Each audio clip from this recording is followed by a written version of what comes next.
Mm. All right. Well, it is 3:30, so we're going to get started. We are excited to have Mike French with us today from Northview Middle School. And I think you're going to be talking about kayaks today, aren't you, Mike?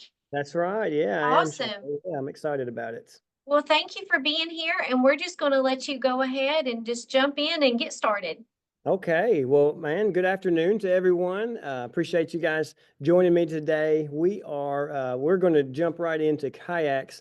But I am Mike French. A little introduction here. I'm Mike French. I teach at Northview Middle School, and we are located in Dyer County, Tennessee, so the northwest part of the state.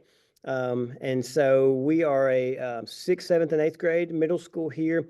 We are a STEM designated middle school, which means that all of our classes, all of our classrooms, every teacher, every staff person participates in PBLs throughout the school year, and we incorporate projects into learning as much as possible. And so we're proud of our school, always trying to get better. But yeah, so today I'm going to just trying to share with you guys on every different level, because I know we may have some elementary teachers and we may have some middle school and some high school teachers, and maybe even beyond. I'm not sure. But I'm going to try to take you through maybe a variety of ways where you can incorporate kayaks into everyday learning. So no matter what that is, there are some really cool parts about teaching kayaks where you can incorporate ELA skills. You can incorporate some math skills, obviously science for sure, social studies, but you can pretty much hit every subject area with the project of kayaks. And so as I go through here, if you have questions, please feel free to either type those out in the chat. And Shauna, you have access to that, I guess, right? I guess I could, let me see if I Yeah, can. that's Yeah, fine. I will monitor the chat for you. I'm looking off. I think I just clicked it here, so I can see that as well. So please feel free to, if you have a question, you're like, hey, what do you mean by this or whatever? I'm going to try to take this into baby steps. That way it's a little bit easier to follow. And if it hits your grade level, then great. And then again, I'm just kind of showing you what I've had experience with, and hopefully it's something that you guys can take back to your classrooms and show your students, because it is pretty cool. We all know that kiddos love water. They love playing in water. I learned that with my own two boys, and we kind of had this little water system set up in the summer, and kids just love water. So anytime you can incorporate that, it's pretty awesome. Kids seem to really enjoy that. But I get it. Do you want water in your classroom? Yeah. Well, there are ways to have water in your classroom and it be managed and controlled, as opposed to just a mess and have water all over the floor. So my first experience with this was I taught third grade. My background is I taught third grade. I was an elementary education major, and I taught third grade for 10 years prior to coming to the middle school. And so one particular day, I was meeting with my small reading group, and we were reading a book called The Middle of Nowhere, which I'm showing right here. So The Middle of Nowhere, just a little trade book here, a low leveled reader. And so we're kind of going through the book, and it kind of talks about this family that's going on this summer vacation. They go to this house, and it's not what they thought it was. It was not the VRBO that it showed in the pictures. And so they show up, and it's kind of a spooky house. But part of this book shows that there is a lake, and they have a boat and things like that. And so what was really interesting is that in my teacher book, at the end of finishing this book, it gave some options, and this was back before STEM was a thing, and projects were just used sparingly in throughout lessons. And so one of the projects was, if you wanted to take it to another level, then you could have your students make a small popsicle stick boat. And so we did. So I'm showing one right here that we kind of made. And so just popsicle sticks, you kind of give the students some popsicle sticks. And so I did. So I gave them some popsicle sticks. I said, hey, we're going to glue these in whatever pattern, but here is the objective. We're going to try to build a popsicle stick boat that can hold the most amount of pennies. And the person who wins, there's some little prize, I don't know, a sucker or something like that. So we're going to have a little competition, because they talked about boats in this book, The Middle of Nowhere. And so now you're going to get to build your own boat, because they had a boat in the story. So basically, this is kind of cross-curricular, right? So this is trying to incorporate something from the book in hopes of retaining that information a little bit more, because now you're putting a project into play here. And so, I had a variety of different uh, popsicle stick boats that the students would come up with. And so I gave them a day or two, just kind of work on it for our little 15-minute block that we had for reading. And so some students would put the popsicle sticks together, some would space them out like I'm showing here, just different ways. And it was cool because then they could kind of have some freedom in the project that they chose. So then it came test time, right? So I just had a little bucket of water, like one of my little plastic tubs, and I set the little boats down in each, and then they would start loading them with pennies. And so, we got up to 10 pennies and 15, 20 pennies until the boat sank. And so after the boat sank, I noticed the students were really engaged. They were really excited about, getting to construct their own boat and then also turning it into a competition. And so at the end of this book, we built the project, incorporated that into the book.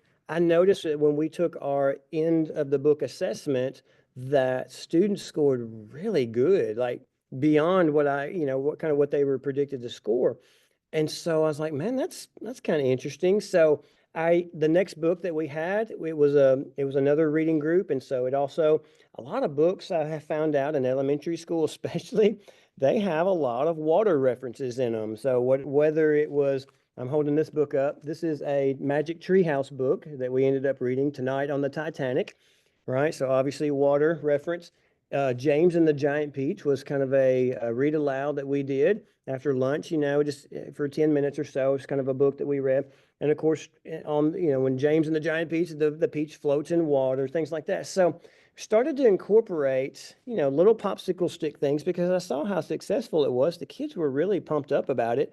And so I would start incorporating these little projects in. And man, I'm just being honest, I saw tremendous growth in how well the students retained the information from the book. And so that correlation, again, this was, gosh, 15, 20 years ago. So that correlation was like, man, maybe if we incorporate some kind of a hands-on something, it ties in that learning, and students who are not just audio listeners, or I'm sorry, audio learners, students who really need to put their hands on a project to tie that information in, maybe that's what they need. And so again, it's kind of differentiated learning. And so I started trying to incorporate projects into all of my third grade, skills and things that we were trying to do. So when we got to, social studies and we're talking about explorers and things and how they traveled, there you go. There's another boat reference, right? So you can kind of hit all of these different areas. And of course, with science, you have the engineering design process and all of that. And so I started to use those quite a bit into a lot of my teaching. So fast forward, then move to middle school. And so we're kind of, start teaching STEM. And so one of the things I was like, man, I remember that boat reference that we had and that when I taught third grade, how can I incorporate that into STEM, but make it bigger? And so what I want to show you is a STEM project that we do here at Northview Middle School. Is what our students do. It's a 7th grade project. And so one of the first things that I ask students to do is, kind of think of a shape of a boat. What are some things that float? And again, this could be elementary. You could explore this. What are some things that float versus things that do not float traditionally? And so, for elementary kiddos, it could be placing simple things like a plastic bottle in water. Oh, yeah, that floats. Take a rock. Does that float? No, that doesn't float, right? So kind of go through the steps of what floats and then kind of make a little T-chart of things that float, things that don't float. By middle school, most students know kind of what floats and what doesn't float. And so then I start throwing in the vocabulary like buoyancy and water displacement. And so we had an engineer come to our school and visited our school. And he said that his final project in college, I believe he went to a local college around a local university. And he said he was an engineer. And so his final project, in order to be classified, or I guess pass as an engineer, is they had to create a concrete boat, a concrete boat. And so I was like, wow. So concrete obviously doesn't float, but he said they had to shape it in a way where it would float. So it got me to thinking, our United States Navy, we have aircraft carriers, we have battleships, and those are all made out of materials that are not really intended to float. If you were just to take that material and drop it, that steel or whatever it's made out of, different parts of it are made out of different things, but that traditionally steel is not going to float, and neither is concrete. So I'm like, wow. So how can I incorporate that into some of my projects? And so I did. So we came up with the idea of building a kayak out of non-traditional materials, things that are not very buoyant. And so one of the things that I wanted to build it out of was something I knew wasn't going to cost me a lot of money. It wasn't going to cost me a lot of time. And it's something that we have a whole bunch of at school, and that was cardboard. So, gosh, we have our hands on cardboard all the time, or we have access to it. And so in order to teach this, I kind of wanted to create baby steps on this. And so this is where I'm going to take you guys today. So again, elementary, middle, or high school, this could work for any grade level, and you can just adjust it to your group of kiddos. So we start off by learning about buoyancy and water displacement, right? So the question I ask them is, I draw a picture of a glass of water full of ice cubes, and the water is like almost overflowing at the top, and the ice cubes are all in there. And so I asked the question, what is going to happen to this glass of water when the ice melts, right? Because we all know ice is going to melt at room temperature. What's going to happen to this cup of water, this glass of water, that doesn't have any more space available? And so, they start thinking, well, it's going to start overflowing. And when the ice melts, it's going to just pour over the sides and things like that. But that's not actually the case. So when the ice melts, it's basically the liquid that it turns into is just taking the place of where that ice cube was. So it's called water displacement. So it's basically pushing water out of the way, something that pushes water out of the way and takes up space in water. So I began to teach that, and it's kind of difficult to teach that. Middle schoolers, it takes several examples for them to start to figure that out. So then I talk about, maybe if you've ever, if you jump into a small swimming pool and it's completely full of water and then you get in, yes, water is going to pour over the sides. But if you're sitting in the swimming pool, a little small kiddie pool or something like that, and then you fill it up with water to the very, very edge, when you get out, the space that your body took up is the space that, the water level is going to drop down. And so I kind of show them several examples about water displacement. And then I ask them a question. Okay, so what shape of a boat is the best shape in order to hold the most amount of weight? And so, they draw, we kind of draw in our STEM notebooks, they draw all these different shapes. And so then I give them a sheet of aluminum foil and I ask them to fold it. And so here are some examples here. So this is a sheet of aluminum foil that a kiddo has made. And so the objective now has changed from, all right, what's the general shape that you think is going to work, to now let's have a competition with this, because I found out at middle school, kids love to compete at everything. And so I was like, man, let's have a competition with this. And the prize is going to be whatever, right? Whatever you want the prize to be. So the competition is, I'm the golf coach at our school. So I have an abundance of golf balls that I have in my closets here at school. And so I was like, man, let's have a contest on which boat can hold the most amount of golf balls. Just like, remember back when I was showing about this one, which little popsicle stick boat can hold the most amount of pennies. Man, the kids were fired up and they were engaged and they were like, oh, I want to win this one. And they're trying to find ways to win. So it's kind of the same thing. So all of my middle school students in STEM class, got the exact same size sheet of aluminum foil. And then I just asked them to shape it. So can you shape it in a shape that you think is going to hold the most amount of golf balls? And it's really cool to see middle schoolers take a sheet of aluminum foil, because it's very malleable, right? You can bend it and it stays. You don't have to use tape. You don't have to deal with all of that. So some of them shape it like this. This kind of looks like a shoe, I guess. I don't know, kind of a baked potato, something, I don't know, something you would wrap it in. So not very big, because they have double folded it. And then you get some students who make this shape out of the same size sheet of aluminum foil. And so students are starting to figure out, okay, Maybe the bigger and wider and the more space it takes up, maybe that's the trick to hold the most amount of golf balls. I don't know. So we're going to give it a shot. So I'll give them the aluminum foil. They think about it. They use their technology to try to, research or whatever, but they make predictions on the shape. And then we test. So, man, I just went to Walmart and bought one of those plastic tubs. It's holds clothes or whatever you want it to hold, but it's transparent. You can see through it. And I fill it up and I put it on a table. Actually, I put it on the table behind me. I'm in my classroom here. And that way it's visible all the way through and students can see, they can observe each other's tests. And so when you put that into water, then they start loading it with golf balls. 1, 2, 3, 4, 5, and they start counting. And so they count until they put the golf ball on that sinks the boat. And then I just make a little chart like, all right, so Jimmy's and Julie's, your boat held 26 golf balls, right? So that's the target. So then the next group goes, and if they pass 26 and they move on up. And y'all, with an 18-inch piece of aluminum foil, okay, 18-inch piece of aluminum foil. And I think the standard width on aluminum foil maybe is 12 inches, but an 18-inch piece, the max amount of golf balls, 82 golf balls, if you can believe that. So it is bizarre. So I have video here of kind of the first stages. And so I'm going to show that video. Hopefully I can show this, Shauna. If I share my screen here, I'm going to try to show this here.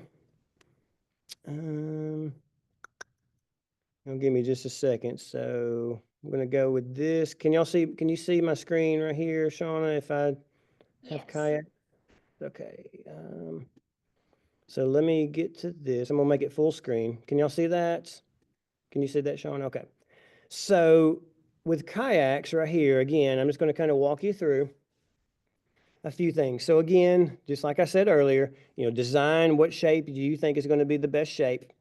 We kind of learn a little bit of vocab, and these students are writing these things down. And this is test day. So you can see the kiddos putting the aluminum foil balls into the golf balls into the aluminum foil boat. Now, then we move to phase 2, okay? So questions about phase 1 before I transfer over? Okay, so phase 2, am I still sharing my screen here?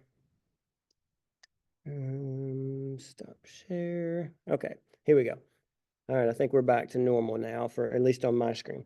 So then phase 2 is, okay, so you've used something that is kind of buoyant in the form of aluminum foil. We've had a competition. We've seen which one holds the most amount of golf balls and which one doesn't. Now let's move up because our ultimate end goal is we're going to create a full-size kayak that is about 8 to 10 feet long, and we're going to put it into our golf course pond behind our school. We have a golf course behind our school. So we're going to put it in a big body of water, and we're going to load it with 400 pounds and see if your boat can make it across. And so, of course, students get super pumped up about that. But I can't just let them go from the aluminum foil design to the big giant design because it's not the same material. So I was like, man, we need to incorporate the same materials, the same supplies as our big boat, our end product. And so if we're making our large kayaks out of cardboard, then maybe we should make phase 2 kayaks out of cardboard. And so I give the students a sheet of cardboard, just like this. And so then they have to start to figure out, I give them some dimensions and things that they can't exceed. That way they're all the same, basically the same cubic inch space inside. So this is just a rectangular piece of cardboard.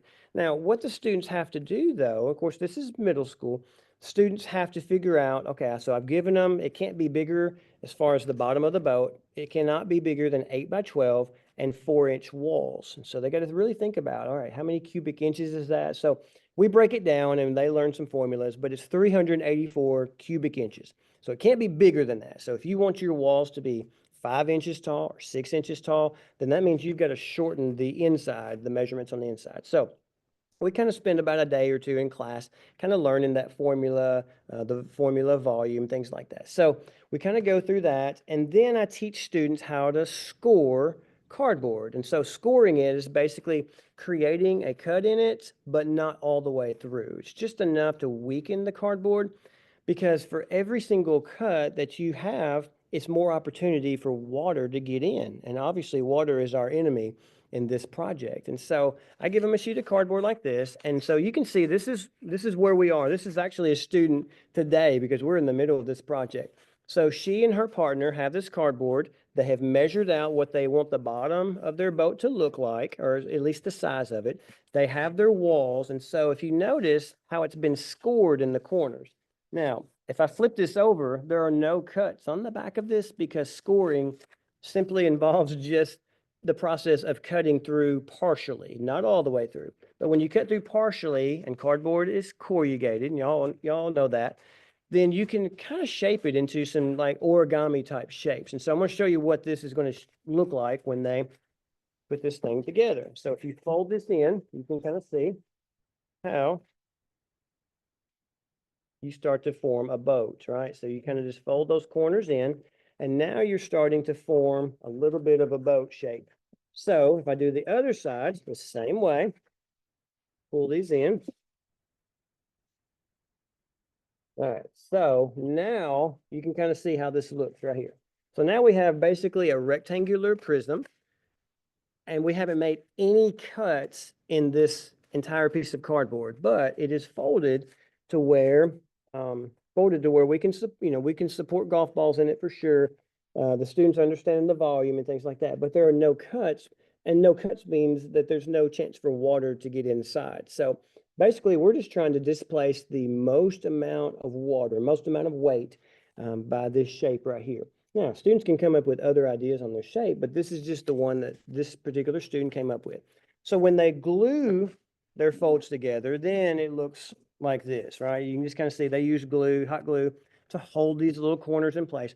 But this is basically a rectangular prism that has no cuts in it at all. So it's a cool way for students to kind of see that you can build a boat without making cuts in it at all if if you really think about how you want to do that. So if you can kind of look on the inside and you see the wing pieces right here, this is just simple origami folds right here. You can kind of see what students have done. And so now this is their test boat. But I teach middle school, and middle schoolers love to decorate. They love to decorate anything they can. They want to put little pom-poms on there, add some color. So here's a student. These are two boys in a group. They're partners, and they wanted to start decorating theirs, of course, because boys like to eat Chick-fil-A, right? So they're like, we're going to make a Chick-fil-A kayak, and it's going to be awesome. So they have begun to do this. I had some students, and I'm going to show you a couple from last year that are fully decorated. Now they have been tested in the water, so there's a little bit of fading and they're not the prettiest anymore. But I've kept these because I want students to see every year kind of the process, right? It's kind of the same thing I'm showing you. So this is, oh gosh, I'm going to mess up the name. I'm not real good on my Barbie characters. I don't know. It says Barbie on the side, but I don't know. I think this is maybe a My Little Pony, maybe? I don't know. But anyways, you can kind of see they like to decorate it. So again, same concept, same rectangular prism shape on the inside. Now they can decorate and add accessories like the head right here. They can add things like this to it just to pretty it up, but that's not going to help support any of the golf balls or anything like that. So again, it's a competition who can hold the most amount of golf balls. Now I'm going to show you this one. This is a dragon fruit dragon, what the girls told me, dragon fruit dragon. And so this is a big dude here. So you can kind of see, again, the same shape. There's that rectangular prism. They all kind of go for that because it is a wider one. They learn pretty fast from the aluminum foil designs that the more the wider your aluminum foil boat is, and just you got to balance the wall space out a little bit, but the wider it is, the more weight it's going to hold, obviously, and then the more water it's going to displace. So they tend to go with that rectangular design, but this is a dragon fruit dragon made by a couple girls. You can see, again, some details on this.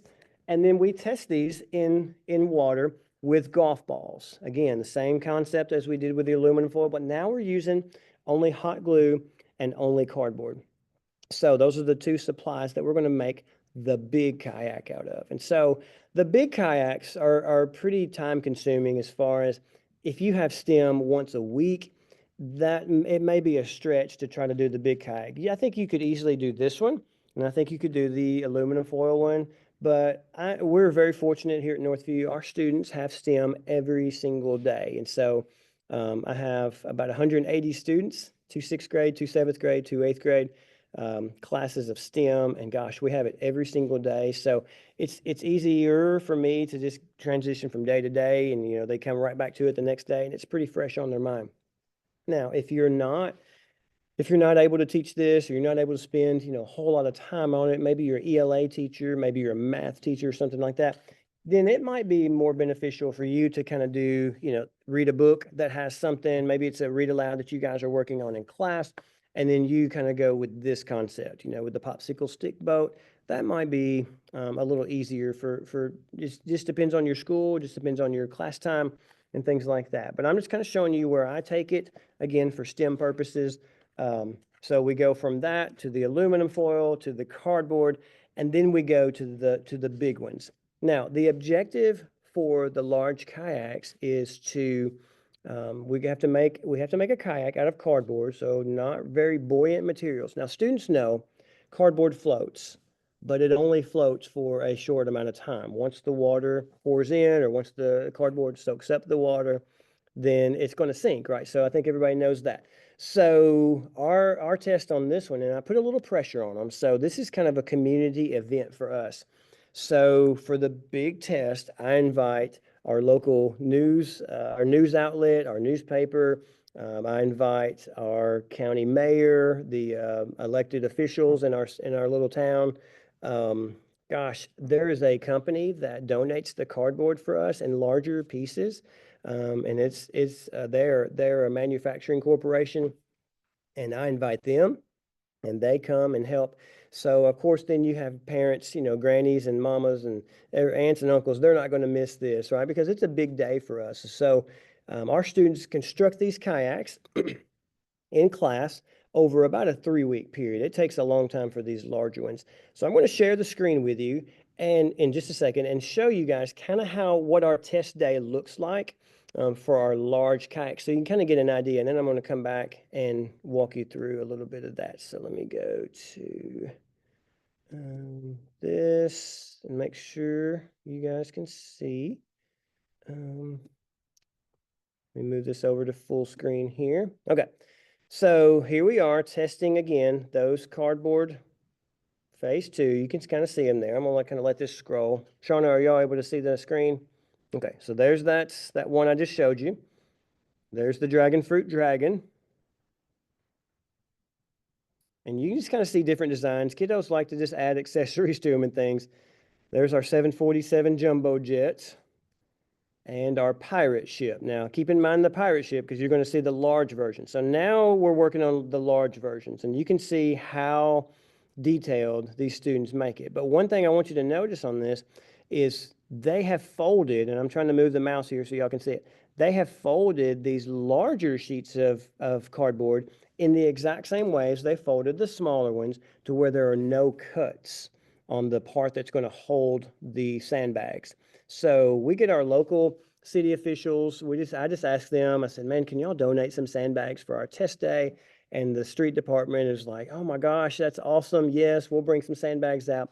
And so it does involve me getting in the water and loading sandbags into the boats. But, you know, if you're not physically able to do that, you know, I'm sure there are parent volunteers or people that would be able to assist with that. So I do have some parent volunteers for this. I'm going to show you exactly how throughout this video.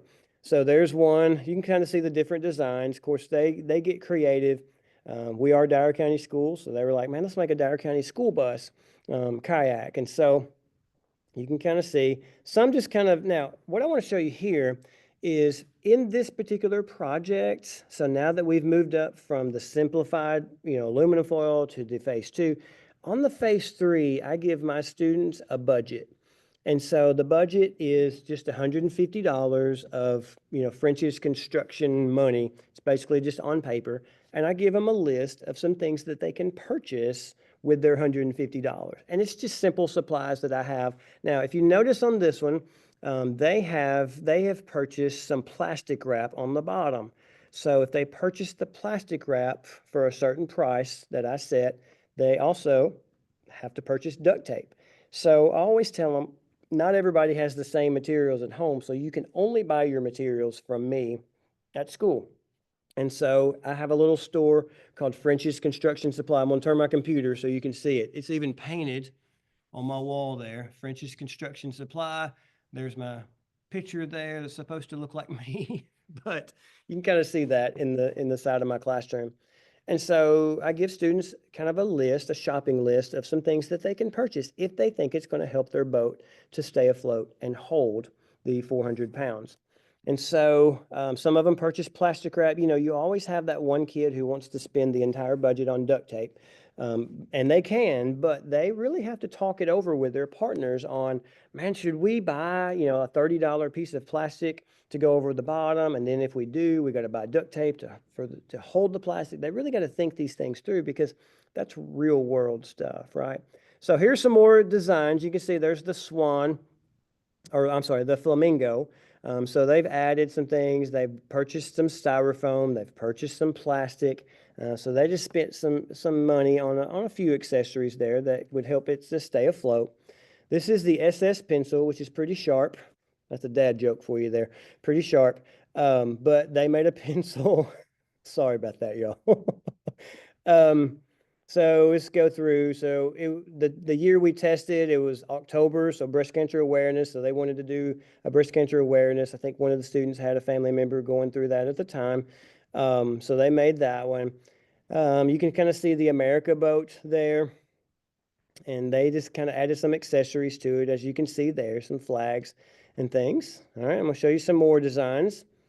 All right, I know this is a My Little Pony. I'm not sure the name. I'm going to mess it up, Sparkle or something. But you can see this is our golf course back here in the background. You can see our golf course. And students, we're getting ready to put these into the water. So we do one final picture with them. And so again, the rectangular prism design is right there. They can add these other things to it, but the weight is not going to be distributed on the front part. That's just for decoration. Then as we go through, there's the Mama Shark. Y'all remember when that was popular, right? That song. The Ninja Turtle. So what was cool about this, they scored that cardboard on top to kind of make a dome shape whenever you lifted up the center. So that was kind of interesting there. And there's the pirate ship. So remember I showed you the pirate ship earlier, the phase 2 pirate ship. So these girls really put a lot of thought and detail into this. So they have the sails across the top. They have some decor on the side. They even have a little skeleton Jack Sparrow right here on the front. And so there is a lid. They had some extra cardboard, so they created a lid across the top. And to put the sandbags in, I told them, I said, the lid has to flap, has to fold up so we can access the center part of it to add the sandbags to it.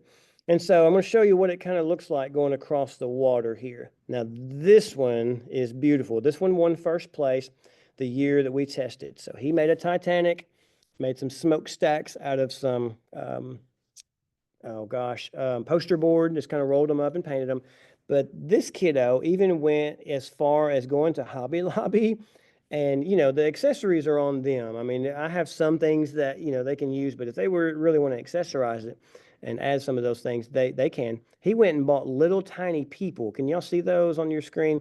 He bought little tiny people and hot glued every single one of those people to the deck of this Titanic replica here. So luckily, we did not recreate history. So this thing made it across. It was awesome.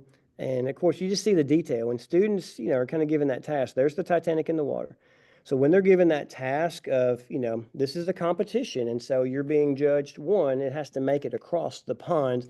And you can see in this picture right here, it's 90 yards across the water. Now, for safety purposes, we don't put students in our boats. We don't let volunteers get in our boats anymore just because the water is cold. The very first year I did this, I had some friends who kayak on the side, and I asked them, I said, hey, would you volunteer to go across the pond in our students' boat? And it was okay. The water got really, really cold each year because we do this project in the fall.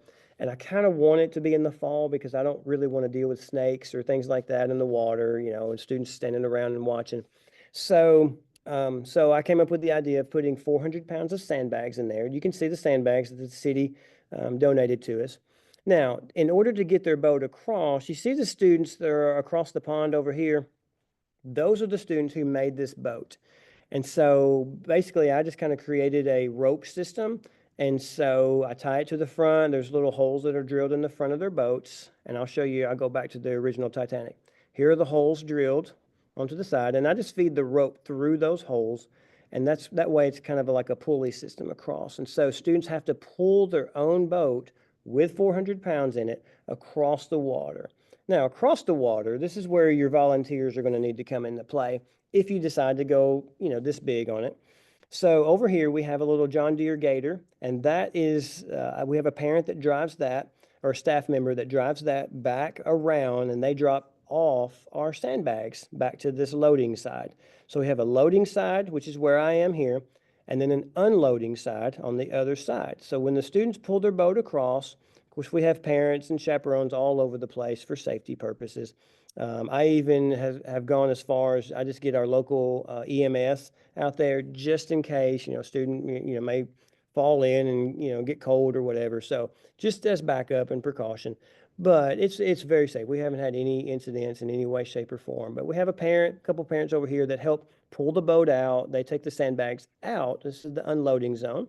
And then when they load them on the John Deere Gator, somebody drives them back. So we just constantly have a cycle of sandbags going through, and then the rope gets brought back over to us. So the bank is right over here onto the left, and so we have a parent that just takes the rope and brings it back over here to us. So it's a pretty good system of how it works. And so I'm going to show you the boat's going across the water. Now there's the pirate ship going across the water. Now this is video of us loading. Gotta go! There. I'm watching these boats. I'll be there in a second. I'm gonna watch this and go with it. All right, so you can see why some people put a point on the front of it they do that for aerodynamics.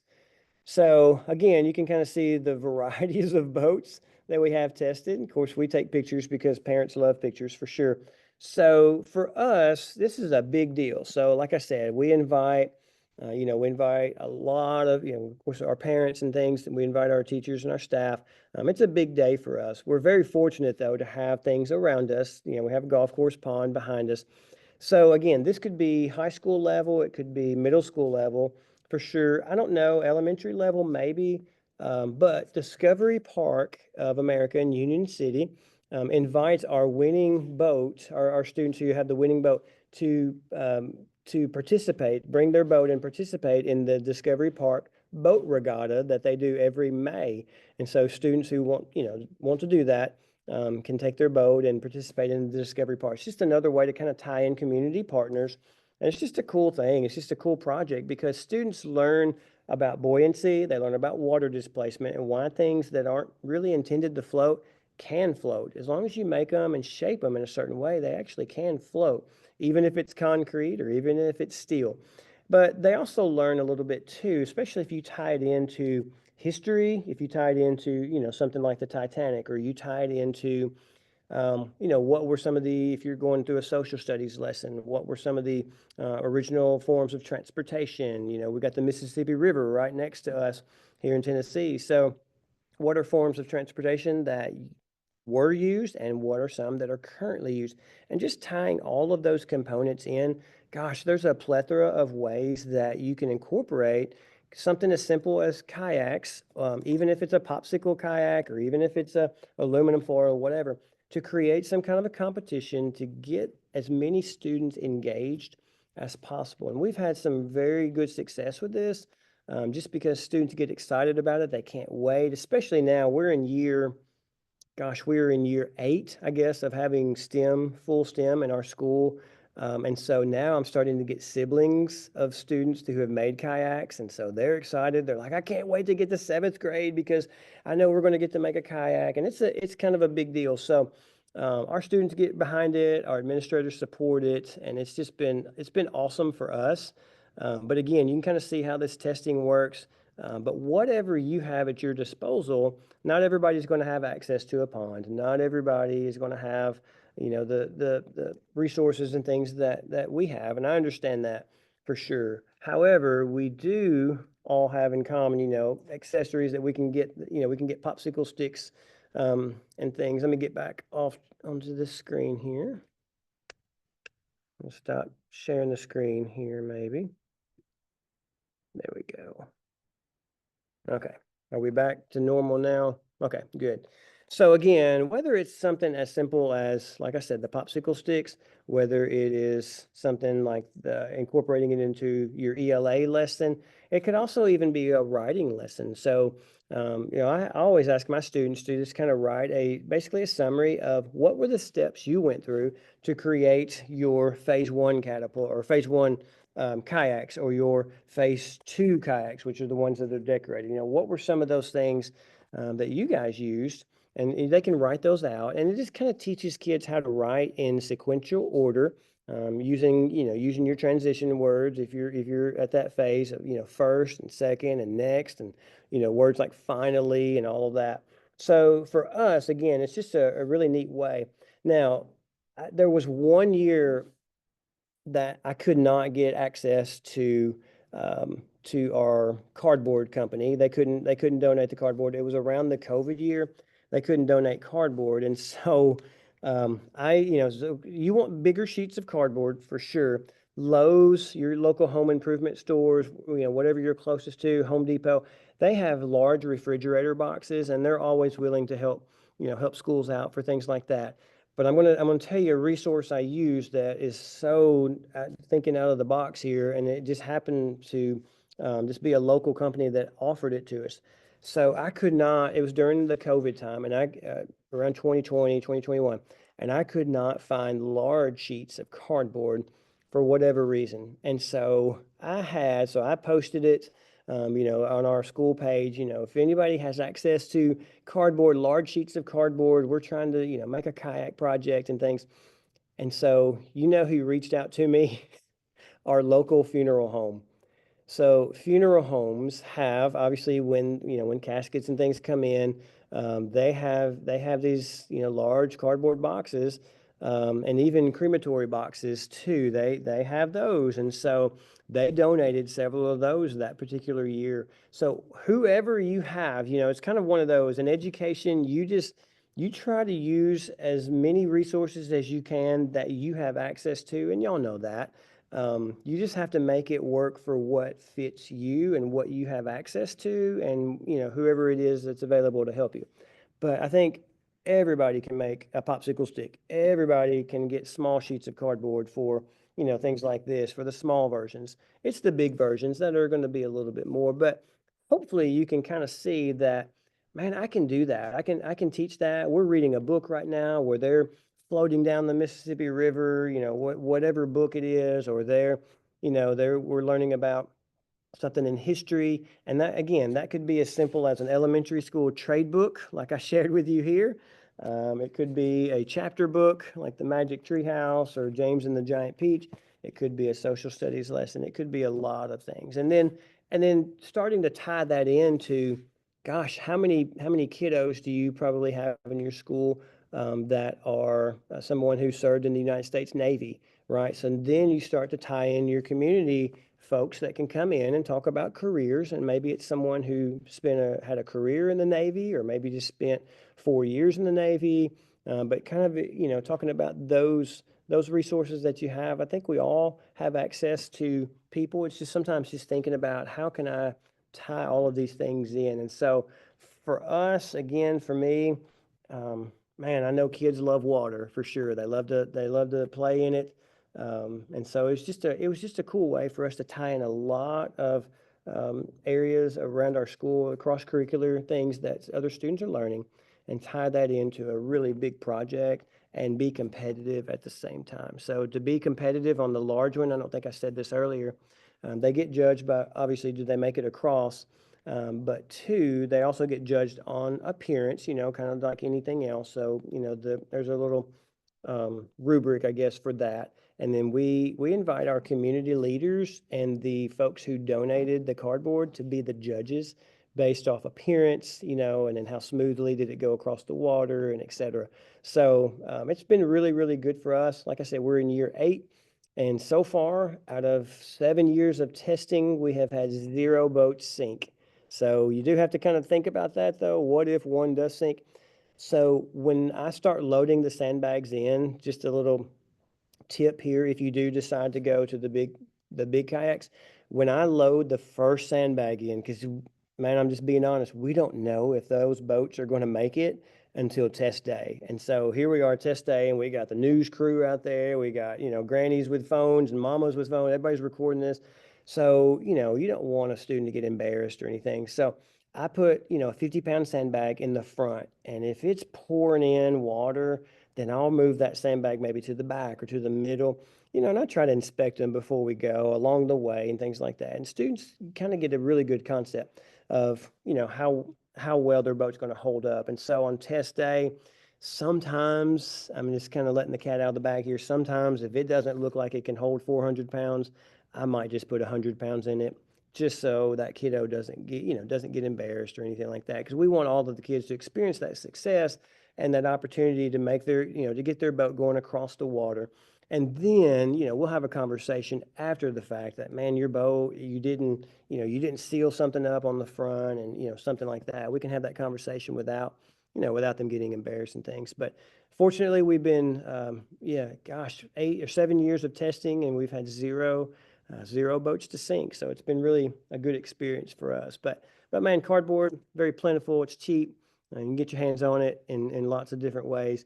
Popsicle sticks, and just tying those things into whatever it is you're working on in your class. And so that's what I wanted to share with you guys today. And man, I really appreciate everyone just kind of tuning in, and hopefully you can maybe get some ideas of maybe ways you can incorporate kayaks into your curriculum. So thank you so much, Shauna. I think that's what I have. Unless I would love to answer any questions or anything that you guys may have, if you have any.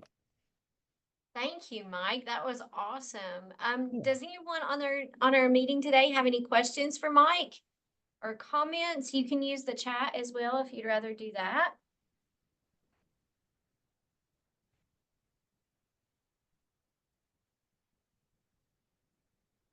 Okay. Well, if you have a question, you can still put it in the chat. Wait, we do have one. Hang on. Oh, yeah, I see it there. How many Okay. kids? Yeah. How many kids work together? Mhm. So that's a good question, Leanne. So for the popsicle stick, obviously it's just one kiddo. They can kind of create their own. When we move up to the aluminum foil, it's still one kiddo. When we get to this phase right here, the cardboard, the small phase 2 kayaks, they get in partner sets with that. So it's 2 partners. And then when we get to the big ones, it's 3 to 4 partners. Depends on the number in the class. Sometimes we have an odd number, and so it might be 3 students in a working on a project, but usually it's 4 on that one, just because they're so, they like to decorate. So many hands involved, and it's just a big enough project where 4 students can handle that. But great question. You also had a couple comments. Michael Newman says, fantastic project. Christy Wimberly, I teach 2nd grade and we love the Magic Tree House. This would be great for me to incorporate in our STEM novel study. Yeah, that's awesome. Cool. Lots of cool things. We had 34 people today on this call, so that is great. Thank you all for inviting one of your colleagues to come out and join today. I am going to put in the chat the survey link for this workshop today. And if you fill out that survey, that is a way that we can stay accountable to our grant. The STEM Hub is grant funded, and that's what allows us or enables us to be able to offer workshops to teachers.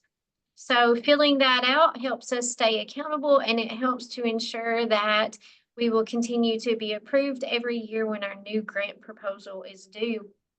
Thank you so much, Mike, for coming out today. You did a great job, and I think that you had some really good examples. You were able to show us what it looked like from with your students on the video and the pictures. That was awesome. We are also recording this video, so if you have a colleague who missed it, tell them that by the end of the week it should be up on our YouTube channel. And then everyone who joined today, you will get a stipend if you're a K-12 teacher or administrator. And you'll also get everyone gets a professional development certificate for 1 PDP. We are having another meeting on the 4th of November at 3:30. And that's going to be our regional STEM meeting. And during that time, we will have some videos that show you what STEM spaces look like in different schools. And I hope, yeah, David put in the schedule of events for you, so you could click that link and see what we've got coming up. So if you wanted to join us next week at 3:30, you can learn more about different types of STEM labs and what they look like in different schools, because STEM looks different in every single school, and that's okay. And I think that's something that has been brought out in a lot of our past workshops. And we want everybody to see what everybody else's programs may look like. Leanne, do you have anything else that you would like to say about next week's workshop, or is that good? I hope everybody will attend, because we really have tried to listen to what people have said that their needs are. And we've heard people say, we want to see what other people's labs look like. So I'm just going to give you that as a little hint. I think that you will enjoy it tremendously. So please mark your calendars to be with us. Yes, absolutely. And if you have colleagues in any school in West Tennessee, encourage them to join us and to come out and see what the STEM Hub has to offer. Also, you'll see in the chat that David Tate, who helps with all of the computer and technology side of the STEM Hub, he's put some links in the chat for you. You can learn more about our webpage and the Hub links. There's also a link there for you to see what's in our lending library. So if you wanted to check out items from our lending library, you can become a community user. There's a link there as well. And then once you're a community user, you can reach out to David and tell him what you'd like to check out. And then he and I and you will work on a date that I can pick it up and either have it delivered to one of our centers, either the Henry County Center, the Jimmy Navy Center, or here, or I can also make arrangements to deliver items to your school, and then also arrange a pickup so that you can get those materials that you would like to use from the lending library for your classes. But all that information is in the chat. And then if you have any questions, just reach out to either me or David or Leanne and let us know, and we'll try our best to answer your questions and facilitate any requests that you might have. So thank you all so much for joining today. Once I get everyone's information off of our participation list for today, I'll send out a follow-up email with some information on it as well, like the link for our YouTube channel and things like that. But if there are no other questions, we are done for today. Thank you again, Mike. We really appreciate it. Yeah, thank y'all so much. I appreciate y'all. Thank you.